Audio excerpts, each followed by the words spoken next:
মিউনিকে security summit শেষ করে প্যারিসের এলিজি প্রাসাদে ফরাসি প্রেসিডেন্ট ইমানুয়েল ম্যাক্রোর নেতৃত্বে ইউরোপিয়ান নেতারা একটি বৈঠক করেছেন গতকালকে, আপনাদেরকে সেটা জানিয়েছিলাম। বৈঠকে আসলে কি ফলাফল এসেছে? আপনারা জানেন যে ডোনাল্ড ট্রাম্প এবং রাশিয়ার প্রেসিডেন্ট ভ্লাদিমির পুতিন তারা যখন ঐক্যের ঘোষণা দিয়েছে এবং ইউক্রেনের যুদ্ধ বন্ধ নিয়ে নানান কথা বলছে, যে কোনো উপায় ইউক্রেনের যুদ্ধ বন্ধ করবে যুক্তরাষ্ট্রের প্রেসিডেন্ট ডোনাল্ড ট্রাম্প, তখন ইউরোপীয় ইউনিয়নকে বাদ দিয়ে এই যে যুদ্ধ বিরতি সেটা কি আদৌ সম্ভব হবে? ইউক্রেনকে সেখানে ডাকা হয়নি। সৌদি আরবে যে মার্কিন প্রতিনিধি এবং রুশ প্রতিনিধিদের মধ্যে বৈঠক হয়েছে, এমনকি সেই বৈঠকে ইউরোপিয়ান কোনো নেতাকেও রাখা হয়নি। এখন ইউরোপিয়ান নেতাকে উপেক্ষা করে কিংবা ইউক্রেনের প্রেসিডেন্টকে উপেক্ষা করে যে শান্তি চুক্তির কথা বলা হচ্ছে, সেই শান্তি চুক্তি কতটা বাস্তবায়ন হবে এ নিয়ে আজকের এই প্রতিবেদন। প্যারিসের এলিজি প্রাসাদে যে বৈঠক হয়েছে ইউক্রেন ইস্যুতে যুক্তরাষ্ট্রের নতুন প্রেসিডেন্ট ডোনাল্ড ট্রাম্পের নীতির নাটকীয় পরিবর্তনের কিভাবে সাড়া দেওয়া হবে সে বিষয়ে ইউরোপীয় নেতাদের মধ্যে বিভক্তি দেখা দিয়েছে। ফ্রান্সের প্যারিসে গতকাল সোমবার অনুষ্ঠিত এই অঞ্চলের নেতাদের আনুষ্ঠানিক শীর্ষ বৈঠকে এই বিভক্তি দেখা দেয়। তবে মতপার্থক্য কাটিয়ে নিজেদের মধ্যে ঐক্য ধরে রাখার প্রাণান্তকর চেষ্টাও চালান তারা। বৈঠকে ফ্রান্স ও যুক্তরাজ্য ইউরোপের নিরাপত্তা নিশ্চিত করার পদক্ষেপ নেওয়ার উপর চাপ দেন।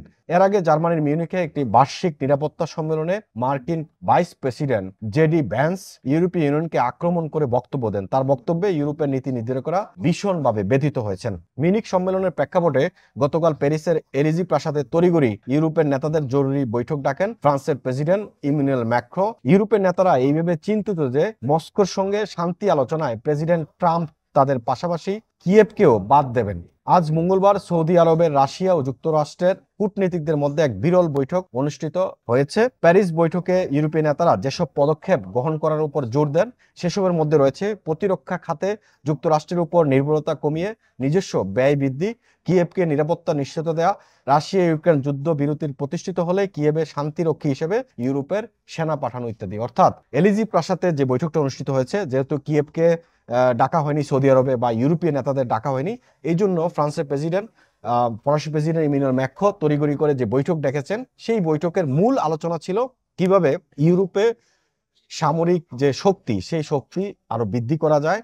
বিশেষ করে যে বিষয়টি সবচেয়ে বেশি গুরুত্বপূর্ণ সেটা হচ্ছে আমেরিকার উপর নির্ভরতা কমিয়ে দেওয়া সামরিক খাতে। অর্থাৎ সামরিক খাতে আমেরিকা নেটোর একজন শীর্ষ সদস্য, নেটোর শীর্ষ সদস্য, এই জন্য আমেরিকার উপর ইউরোপিয়ানরা অনেকটাই নির্ভরতা ছিল, যার ফলে এই সামরিক খাতে আরো ব্যয় বৃদ্ধি করতে হবে এবং এই খাতটাকে নিজেদের মধ্যে রেখে স্বয়ংসম্পূর্ণ অর্জন করতে হবে। এটা ছিল সবচেয়ে গুরুত্বপূর্ণ আলোচনা। এবং আরেকটা বিষয় হচ্ছে ইউরোপিয়ানরা একটা দ্বিধাদ্বন্দ্বের মধ্যে পড়ে গেছে ইতিমধ্যে। কিয়েভ হোক আর সেটা রাশিয়া ইউক্রেন যুদ্ধ হোক বা প্রেসিডেন্ট ট্রাম্পের পুতিনের সাথে সম্পর্ক বৃদ্ধি হোক, যেটা হোক, তারা এই নিজেদের মধ্যে ঐক্যটা দ্বিধাবিভক্তি ভুলে নিজেদের মধ্যে ঐক্যটা আরো বৃদ্ধি করতে চাচ্ছেন।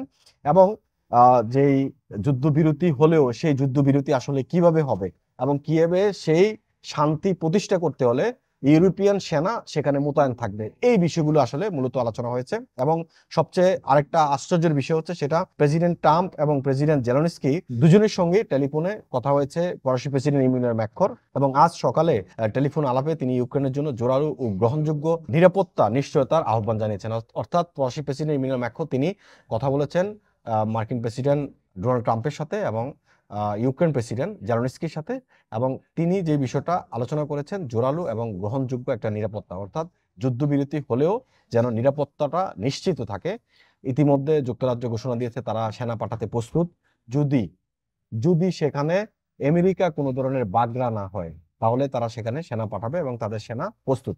জার্মানি, ফ্রান্স বা অন্যান্য দেশগুলো যারা আছে তারাও তাদের সেনাকে প্রস্তুত রেখেছে। এখন এই যে ইউরোপের যে নেতারা বৈঠক করেছেন গতকালকে প্যারিসে এলিজি প্রাসাদে, এই বৈঠকের পরিপ্রেক্ষিতে যুক্তরাষ্ট্র এবং মস্কো কি ধরনের ভূমিকা নেয় এবং তারা কি ধরনের বক্তব্য দেয় সেটা এখন দেখার বিষয়। এমআইবি সংবাদ ও সংবাদ সংশ্লিষ্ট অনুষ্ঠান দেখতে ভিজিট করুন www.mibtelevision.tv ও facebook.com/mibtelevision.tv এবং সাবস্ক্রাইব করুন youtube.com/mibtelevision এ। এমআইবি টেলিভিশন, সত্য খবর, সঠিক খবর।